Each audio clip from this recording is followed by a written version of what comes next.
গতকাল আমি শিয়ালদহের সন্তোষ মিত্র স্কোয়ার পুজো প্যান্ডেলে গিয়েছিলাম। সেখানে থিম ছিল অপারেশন সিন্দুর।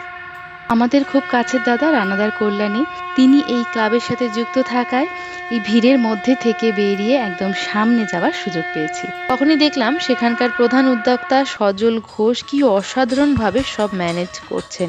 হঠাৎ প্রচণ্ড বৃষ্টি শুরু হয়ে যায়, ভিড় অতিরিক্ত বেড়ে যায় এবং সবাই প্যান্ডেলের ভেতরে চলে যায়।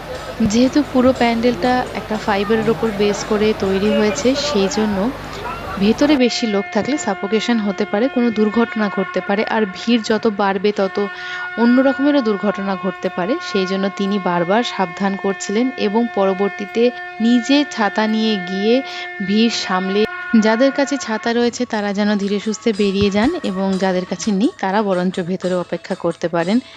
এই সব কিছুর আজকে সাক্ষী ছিলাম দূর থেকে, তাই দেখছিলাম যে যারা এইভাবে পুজো প্যান্ডেলের সাথে যুক্ত থাকেন তাদের কত রকম পরিস্থিতির সম্মুখীন হতে হয় এবং সেগুলোকে কত সুষ্ঠুভাবে সামাল দিতে হয়। সেই জন্য এখানে খুব সুষ্ঠুভাবে আমরা প্যান্ডেল পরিদর্শন করতে পারি এত ভিড়ের মধ্যে থেকেও।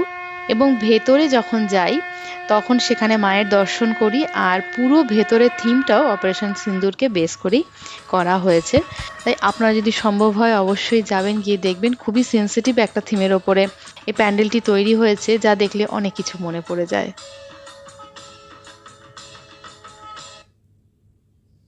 বাবু, টুপিটা খোলে না, ঠান্ডা লেগে যাবে, কোথা পড়ে থাকো। আপনি বাঙালি? হ্যাঁ, আমি বিধান পাটুলি থেকে। আর আপনি? আমি সুমিত, বেহালা থেকে। मुझे पहलगाम बहुत पसंद है।